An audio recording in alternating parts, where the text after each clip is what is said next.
joka hurahti maantieteeseen. Mä opiskelen sitä Helsingin yliopistossa työn ohessa 10-20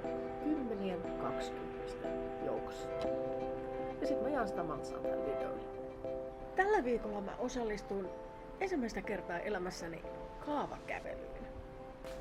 Ja senpä takia tällä videolla nyt puhutaan aika paljon kaupunkisuunnittelusta ja segregaatiosta. Loppuviikosta, siellä on se Aulangon retki ja sitten mä käyn vielä Kuusjärven retkellä. Pysy mukana. Tuolla Kallahden rannassa on tänään kaavakävely. Mä en koskaan ollut semmoisella, mutta nyt menen kuuntelemaan. Täydennysrakentamisestahan siellä on taas kysymys. Jotain päiväkoteja puretaan ja yhdistellään ja jotain muuta. Sen verran on lukenut.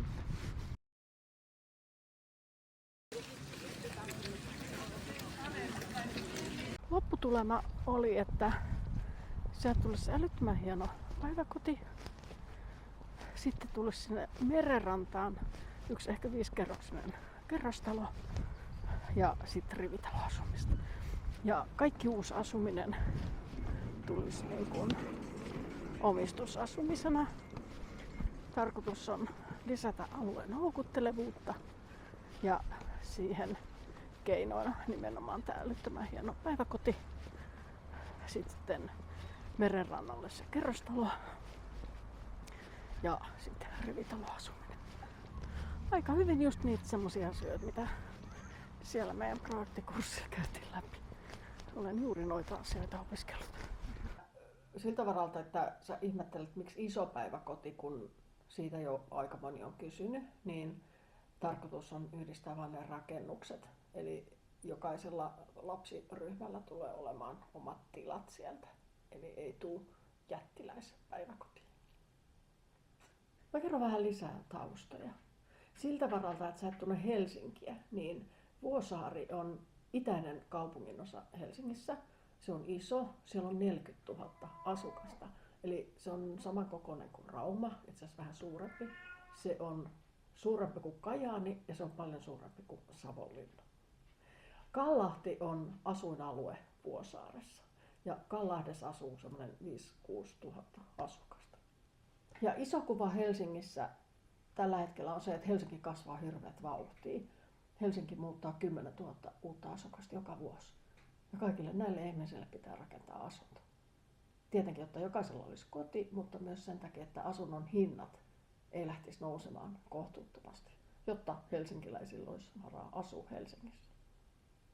Mä tutkin vähän Vuosaaren tilastoja. Vuosaaren väkiluku kasvaa yhä, mutta se kasvaa Kallahden ympärillä. Eli muut alueet Vuosaaressa kyllä kasvaa, mutta Kallahdessa väkiluku on vähentynyt. Ja tätä ne kaupungin suunnittelijat kyllä sivusivatkin. Eli Kallahden väestö eläköityy, siellä ei uusia lapsia, että siellä vanhusten osuus lisääntyy. Ja nythän se päiväkoti on tietysti täsmäisku tähän asiaan. Eli sillä houkutellaan sitten lapsiperheitä sinne Kallahden alueelle. Toinen asia, jonka sieltä löysin, liittyy asunnon hallintaperusteeseen. Eli tarkoittaa sitä, että Kallahdessa on 4 kertaa enemmän vuokra-asumista kuin omistusasumista.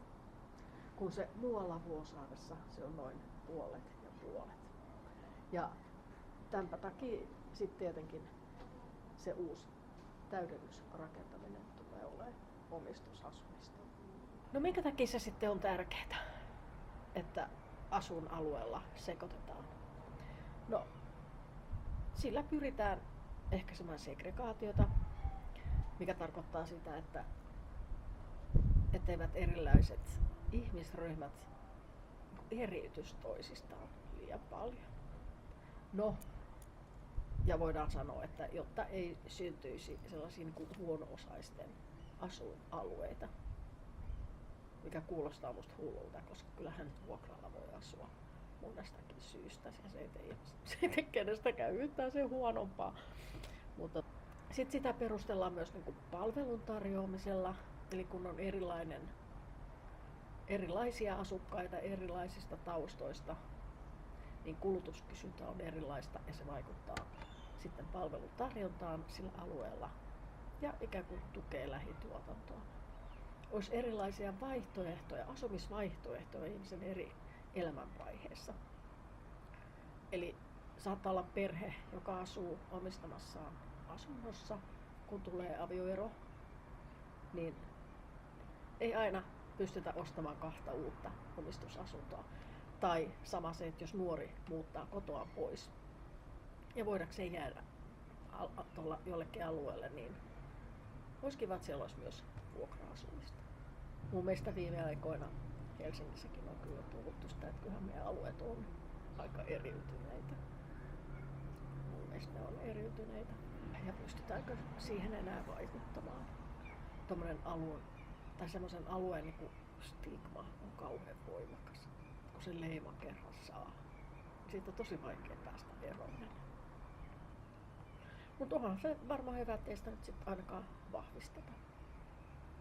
Niin, sitten on muuten vielä siis se, että eihän kaikilla ihmisillä ole mahdollisuutta eikä välttämättä edes halua hankkia omistusasuntoa. Mutta silti kaikilla ihmisillä on oikeus hyvään asuinympäristöön. Ja tämä on mun mielestä hyvä periaate. Mulla on muuten tosi kova ääninen kissa. Se sit aina välillä kuuluu tuolla mun taustalla. Sillä ei ole mitään hätää, se on kova juttelee. Yleensä se komentaa mua tai se haluu jotain. Mä liityin Suomen ladun semmoiseen alajärjestöön kuin Helsingin latu ja polku, muistaakseni sen niminen. Ja mä oon tänään nyt lähdössä ekaa kertaa heidän järjestämälle retkelle. Ollaan menossa Kuusijärvelle semmoiselle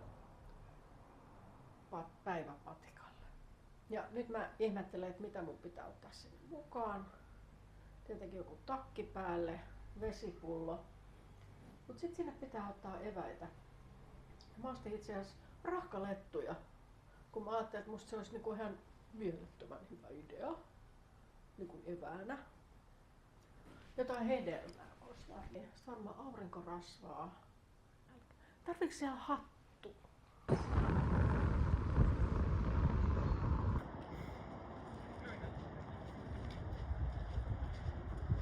Kuusijärvi tunnetaan saunoistaan.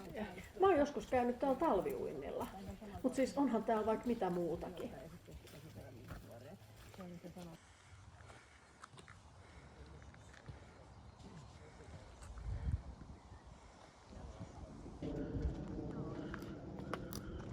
No sitten luonnonmantsaa.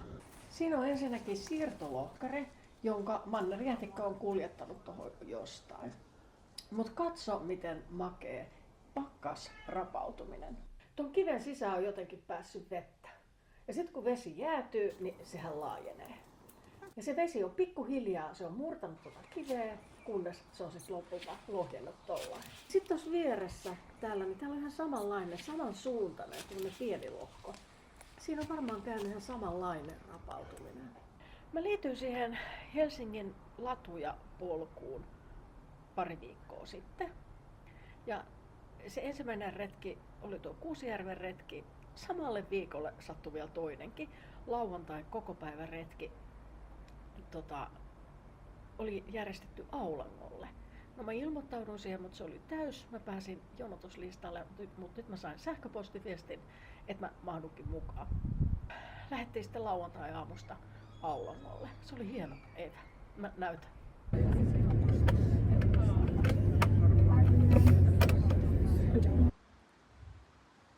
Me tultiin perille ja pidettiin ensin kahvi- ja vessatauko. Ja sitten mä lähdin kiipeämään tuohon Aulangon näkötorniin. Aulankoon liittyy surullinen rakkaustarina. Tämän koko puiston on perustanut ja rakentanut Hugo Standersköld. Hugo rakensi tämän puiston puolalaiselle prinsessalle. Se prinsessa olisi tulossa Suomeen, jos siellä olisi jotain vähän erityistä hänelle.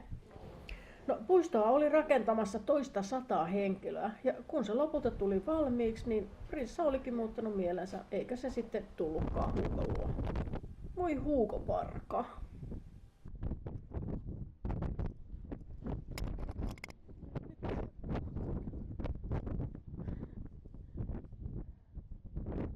Ja kohta me lähdettiin kiertämään tota järveä. Siellä kulkee merkitty polku sen ympäri.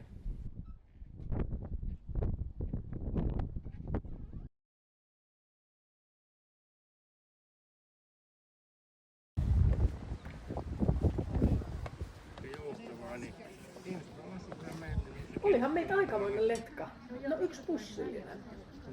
Siellä me marssittiin elefantit jonossa.